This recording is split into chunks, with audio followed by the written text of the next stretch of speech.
Nos encontramos con nuestro invitado que está de este lado, que como prometimos en el primer bloque nos iba a acompañar, Rodolfo Rodi Aguiar, secretario general de la Asociación de Trabajadores del Estado de ATE. Muchas gracias por acompañarnos. Alias Rodi, te vamos a decir Rodi familiarmente el resto del programa. Un saludo para ustedes, muy contento de estar por primera vez aquí en el piso del programa. Es la primera vez que venís. La primera vez. Bueno, en esta ocasión el motivo por el que te invitamos no es demasiado feliz y tiene que ver con el decreto 340. Últimamente no tiene motivos muy no tenemos felices mucho para que me inviten, la realidad. Sí, nos está pasando seguido. Pero el decreto 340 con el que el gobierno nos notició la semana pasada plantea una serie de modificaciones, por llamarlo de facto, de las leyes laborales vigentes hasta el momento, donde de repente hay un cercenamiento o casi una prohibición, insisto, de facto, del derecho a huelga, considerando una cantidad enorme de actividades como esenciales y otras como trascendentales que limitarían la posibilidad de los trabajadores de realizar una huelga, garantizando un 75% de presencialidad y un 50% en otros casos. Es casi como no hacer huelga, ¿no? Y esto además afecta particularmente a los trabajadores del Estado. ¿Cómo lo están viendo desde el sindicato? Que además es uno de los sindicatos más grandes de la Argentina, por cierto. Sí, en principio esto de la felicidad, no felicidad, nosotros los estatales decidimos no victimizarnos. Desde el primer instante en que asumía este gobierno que encabeza el presidente Milei. Así que tristeza, preocupación no, estamos ocupados en confrontar a este gobierno, a un gobierno con el que sabemos que no existe posibilidad de diálogo.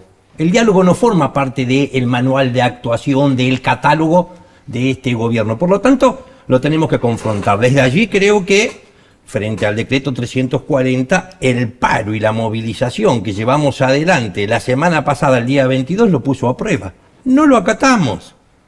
Nosotros no acatamos leyes inconstitucionales. Lo mismo ocurrió con el protocolo antimovilización de Patricia Bullrich.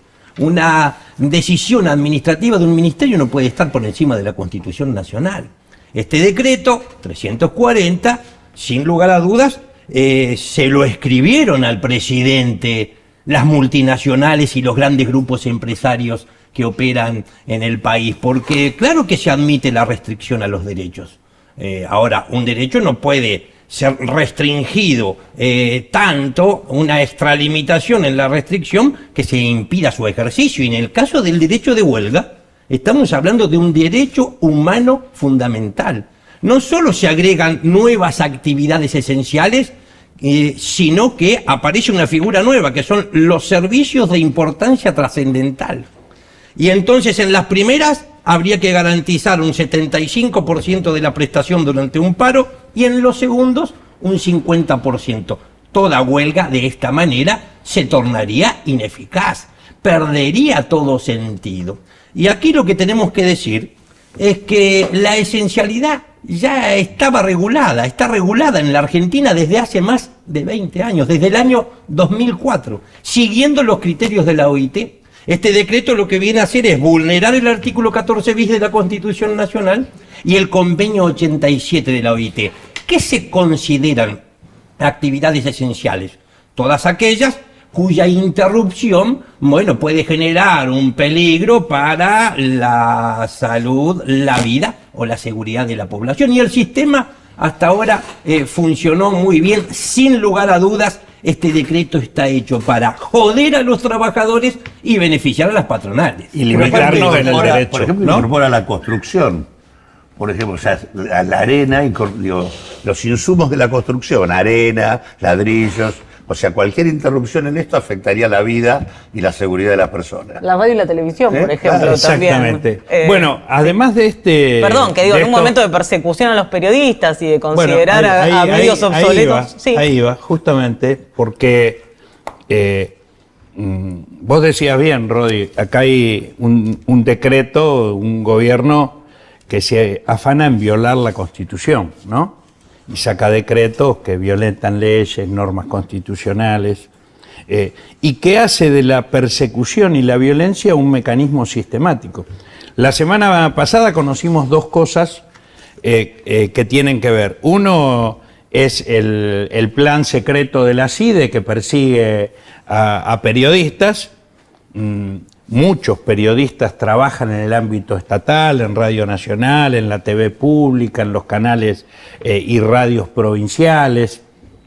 No es por nada, pero quiero que agregar no solo periodistas, también dice economistas, incorpora otras No me dejen afuera, dice. Incorporan otras profesiones. Se siente excluido. En realidad, todo aquel que orade la legitimidad de cualquiera de los funcionarios del gobierno nacional. Exactamente. Eso es lo que dice. Pero junto con esto, además, ha salido una resolución del Ministerio que está llevando adelante de Sturzenegger, que también convoca a armar listas negras de delegados o quienes participen en la organización de medidas de fuerza. O sea que el carácter de despotismo y de gobierno policíaco se está consolidando. ¿Qué análisis hemos hecho los compañeros de nuestro gremio y del equipo jurídico sobre esta sucesión de normas policíacas y persecutorias? Bueno, sin lugar a dudas, el miedo se ha transformado en una política de Estado en la Argentina en este momento. A esto hay que agregar, a nosotros no nos había ocurrido que nos amenazaron de muerte y de desaparición, no desde un perfil falso. Una persona perfectamente identificada, comerciante, vidriero de la provincia de Buenos Aires, y digo, esto, la denuncia penal inmediata hicimos, no lo podíamos dejar pasar, pero no solo para que energúmenos como este no anden por la calle creyendo que tienen impunidad y puedan delinquir, sino además para poner en evidencia que la violencia en este momento en la Argentina se genera desde las más altas esferas del poder.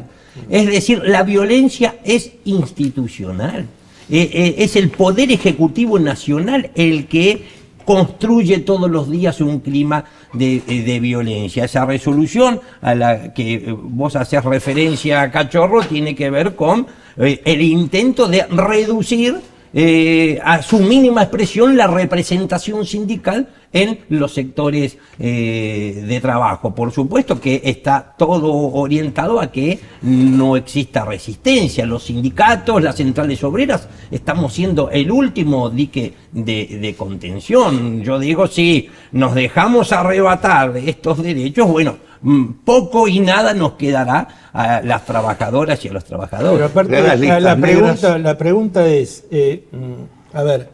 Las listas negras, perdón, se refiere a un registro que hay que elaborar ahora con el nombre y apellido de quienes resulten electos delegados. Que se agrega el tema ya instalado en la protorreforma de la ley Bases, que es el tema de la penalización de la actividad gremial.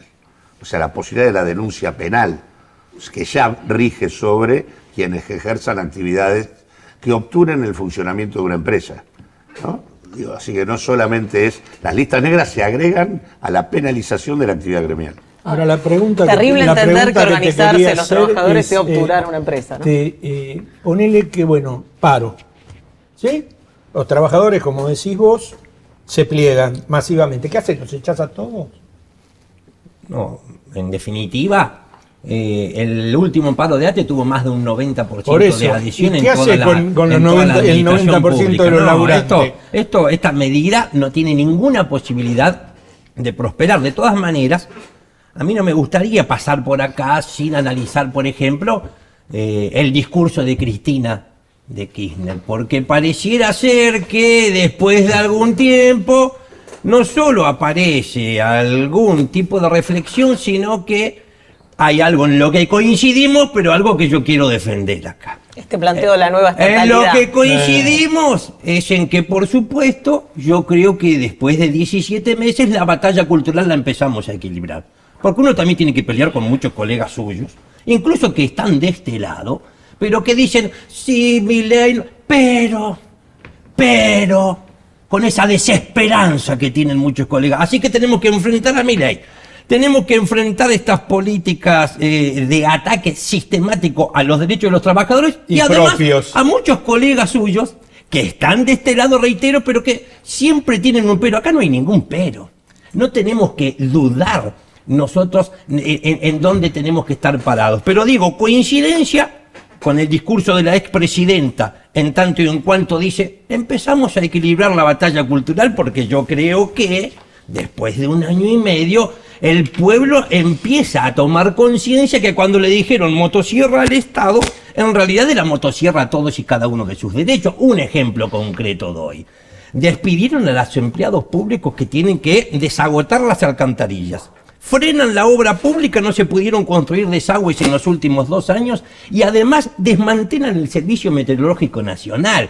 Es entonces bastante lógico que no se pueda prevenir una catástrofe como la de Bahía Blanca o como la de Zárate Campana y gran parte del territorio de la provincia de Buenos Aires. Sí, desmantelas el Instituto Nacional del Cáncer, se muere gente. Entonces digo, hay una toma de conciencia de parte de la sociedad que cuando se destruye un puesto de trabajo en el Estado, una política pública se desmantela y entonces un derecho desaparece. Ahora, la expresidenta agrega diciendo, bueno, cuando dijeron busca un Estado eficiente, porque cuando dijeron el Estado fue alguien a una oficina pública y no encontró respuestas durante 20 horas, en un hospital público cuesta conseguir un turno y en algunas escuelas las docentes y los docentes no están o uno indica la ausencia de ellos. Yo quiero ser claro.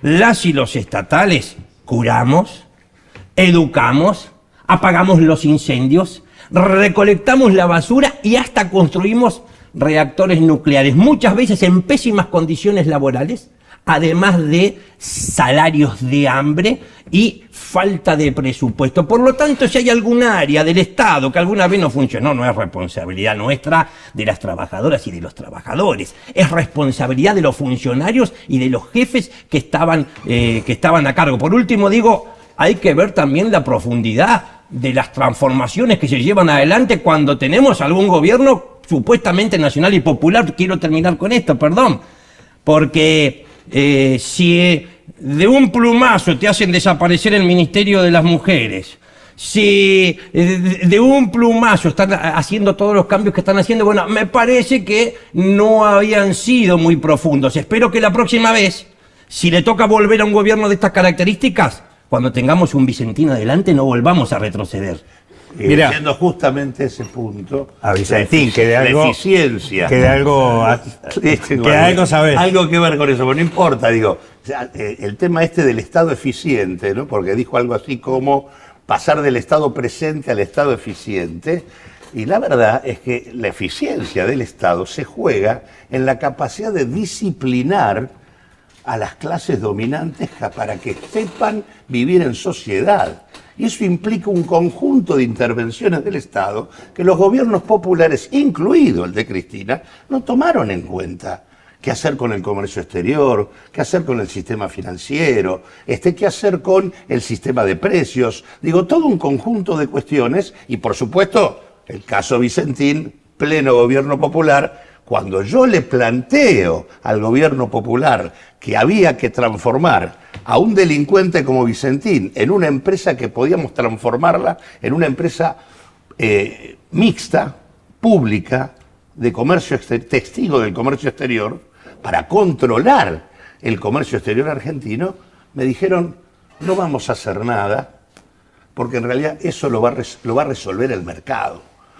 Y la verdad que yo sabía que el mercado lo iba a resolver, porque el mercado me vino a ver a las 48 horas de haber sacado el primer informe público sobre ese tema, me golpeó la puerta y vino y se sentó en mi oficina y se llamaba Glencore.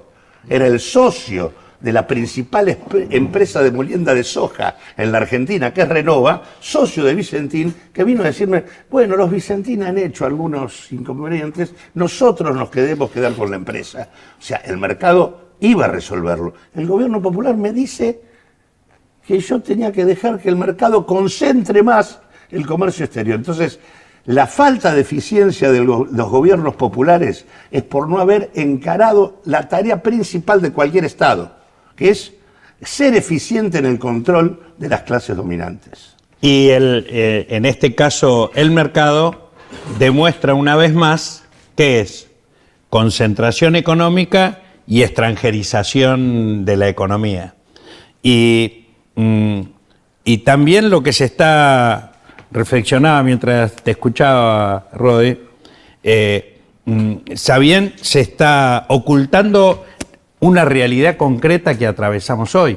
Vos hacías referencia al planteo que llevamos en la Jornada Nacional de Lucha del 22, en el aniversario de los Cabildos Abiertos de mayo que antecedieron el nacimiento de la patria y que necesitamos recuperarlo para enfrentar estas políticas coloniales, el espíritu patriótico y la participación popular. Una de las razones principales de esa convocatoria fue que se devuelva a las provincias lo que le ha retenido el gobierno nacional a las provincias. Ya en algunos se han olvidado que cuando se transfirió la educación a las provincias o se transfirieron otros servicios en los años 90, se hizo sin financiamiento y el sistema de coparticipación ya en este periodo sigue sin posibilitarle mayores recursos a las provincias y a los municipios, que son los más afectados. Pero ahora el Estado Nacional le ha retirado, en algunos casos, entre el 15 y el 20% de los recursos que obligatoriamente tenía que otorgarle. Y eso impacta afectando la discusión salarial porque pone techos concretos a través de imponer ese ajuste en inversión en salud, en educación. ¿Cómo vamos a pedir mayor eficiencia de escuelas y hospitales, por ejemplo, cuando son servicios que están transferidos a las provincias, provincias que al mismo tiempo se las ahoga financieramente y económicamente? En ese sentido, me parece que hay también un intento de ocultamiento de una realidad muy gravosa que atraviesan las políticas provinciales. Yo creo que, salvando honrosas excepciones, los gobernadores están todos arrepentidos. Mandaron hasta ahora la mayoría a levantar la mano de sus diputados, sus senadores, para garantizarle gobernabilidad a un presidente que lo único que hizo es devolverle pobreza para administrar. No podemos seguir permitiendo que el 80% de lo que se recauda en materia de impuestos en nuestro país se quede en Buenos Aires o en el Estado central. 14 billones de pesos menos en el año 2024 recibieron las provincias fruto de la caída de la coparticipación. A todas las provincias le pasa lo mismo, pero vamos a dar un ejemplo. Provincia de Buenos Aires aporta el 40% de los fondos coparticipables y recibe solamente el 22%. Y ese desfasaje con otros gobiernos anteriores se cubría a partir de transferencias o se compensaba a través de transferencias discrecionales. Ahora no ocurre más. Yo creo que Milei y Macri tienen que dejar de vivir con la nuestra y los recursos se tienen que distribuir en virtud de las verdaderas necesidades que habita cada uno de los territorios. Se necesita trabajar en un nuevo régimen de coparticipación federal. Rodi, volviendo al decreto 340, pensaba, ¿cómo se entiende en el marco de un gobierno que se dice a sí mismo liberal, incluso se dice anarcocapitalista, o sea, es un estadio superior del liberalismo? ¿Narcocapitalista dijiste? Yo no lo dije. Yo dije, no, me entendí mal. Me guío por la realidad. Me guío por la realidad. Con ese manual, ¿cómo se entiende el cercenamiento del derecho a huelga? ¿No es parte incluso del libre juego de la oferta y la demanda, podría contemplarse? No, yo creo que hay un gobierno que en lo único que plantea libertad es en la economía. Lo único que quiere libre es el mercado. Luego, todo lo otro es profundamente regulador, interventor. Podemos hablar de las paritarias. Pero ahora yo digo, ese 1% de las paritarias, incrementos que sistemáticamente se ubicaron por debajo de la evolución de los precios, solamente se rompe ese cepo, se quiebra ese techo salarial estando en la calle. Habíamos alertado desde ATE que la paritaria central iba a ser utilizada como una herramienta de disciplinamiento o para condicionar el resto de las negociaciones. En 24 provincias del sector público en más de 2.200 comunas, pero también muchas ramas de la actividad privada. Yo cada vez que puedo lo digo. Yo sé que muchas y muchos se incomodan, ¿no? Porque cuando hablan de unidad y uno tiende una crítica a algún empresario disfrazado de gremialista, se incomodan. Pero yo lo tengo que decir porque soy estatal. Y en el Estado, a diferencia de lo que ocurre en distintas ramas de la actividad privada, existe coexistencia de representaciones sindicales. Más de un gremio pueden representar el mismo universo de trabajadores. Y en el Estado no lo impuso el 1% por decreto el presidente. Hubo otro sindicato que lo firmó. Quiere decir que siguen conviviendo con nosotros dirigentes gremiales en la Argentina que están dispuestos a firmar incrementos salariales que se ubiquen por debajo de la evolución de los precios. Por eso acá yo digo y reitero que ojalá no se incomoden porque estamos debatiendo que no nos han podido explicar a cambio de qué van a tomar café a la Casa Rosada. Ese grupo de dirigentes que nos dijo que propone el diálogo como alternativa no pudo explicar con claridad cuál es la contrapartida de ese diálogo. ¿Cuál es la correspondencia de conversar con este gobierno? Porque en todos estos meses no se pudo anunciar una sola mejora, un solo beneficio concreto para las trabajadoras y para los trabajadores. Por el contrario, entran a la Casa Rosada, reforma laboral. Entran a la Casa Rosada, salen... me parece que la unidad en acción es con todos. Ahora, la unidad orgánica la tenemos que revisar. Me sumo a todos los que convocan unidad. Ahora, no me sumo a esconder la basura debajo de la alfombra. O sea, es una unidad con debate. La contrapartida no debe ser muy difícil de imaginar. Bueno, eso lo vemos cotidianamente en el Congreso de la Nación. En el Congreso de la Nación. A lo que decías, Gladys, digo, lo de liberal no existe en esto, porque, digo, este es un gobierno que reivindica la dictadura. Digo, es un gobierno que trabaja sobre desconocer de manera absoluta el conjunto de las formas institucionales de un régimen democrático. Gobierna por fuera de la Constitución y de la ley.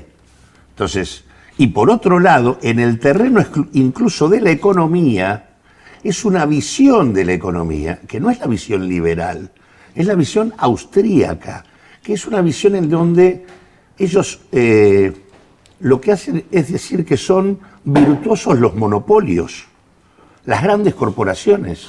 Consecuentemente, digo, no están hablando del mercado de la libre competencia, no, están hablando de las corporaciones dueñas de los mercados, que son los héroes de la humanidad. O sea, que ahí no hay libertad en En el liberalismo, el monopolio en general dificulta la competencia, claro, hay que combatirlo. El liberalismo confronta con el monopolio, reclama la competencia y es más, plantea que el Estado debe regular para generar competencia en los mercados. Acá es exactamente al revés. Acá los monopolios son un signo de desarrollo, de progreso y son los héroes de la humanidad. Consecuentemente, es hacia ellos que se debe ir, o que debe venir el conjunto de las políticas que lo favorecen. Un Estado que no regula a las grandes transnacionales, a los grandes monopolios, que destruye aquellas áreas, como bien describía Rodi, aquellas áreas que tienen que ver con las necesidades de los sectores populares. Ayer estuvimos en un plenario de organismos de derechos humanos y podemos corroborar no solamente cómo se despiden trabajadores, sino cómo al mismo tiempo se destruyen instituciones que pusieron a la Argentina en el primer nivel mundial de un Estado al servicio de los derechos humanos. A ese Estado se le está poniendo la motosierra. Ahora, por otro lado, se fortalece el Estado represor. Hoy empieza a circular la noticia que en los miércoles de lo que va del año, y todavía no llegamos a la mitad del año, hay más heridos los miércoles por parte de la policía de todo lo que se han generado en otras instancias a lo largo del 2024. Del 2024. O sea, lo que está en discusión es un Estado, la construcción de un Estado represor y un Estado de rodillas y lamiendo las botas de las empresas transnacionales. No es que se quiere destruir todo el Estado. Te damos, el tiempo es tirano, ¿vio? Se dice hace 100 años en televisión. Te damos las gracias y creo que la contraprestación que reciben los que van a tomar café a la Rosada es muy clara, como decíamos con Hugo. No me cabe duda de eso. No es comprobable, o sí, pero creo que, ¿no? Aquellos que trabajan para arreglar con un Estado que oprime al laburante, ni olvido ni perdón. Gracias por venir. No, nosotros los agradecidos sigamos concentrados en resistir los últimos 39 días de facultades delegadas del presidente y en construir en la calle la derrota de Milei. Porque cuando se lo derrotó a Macri en las urnas, antes la manifestación popular lo había derrotado en las calles. Seguimos luchando.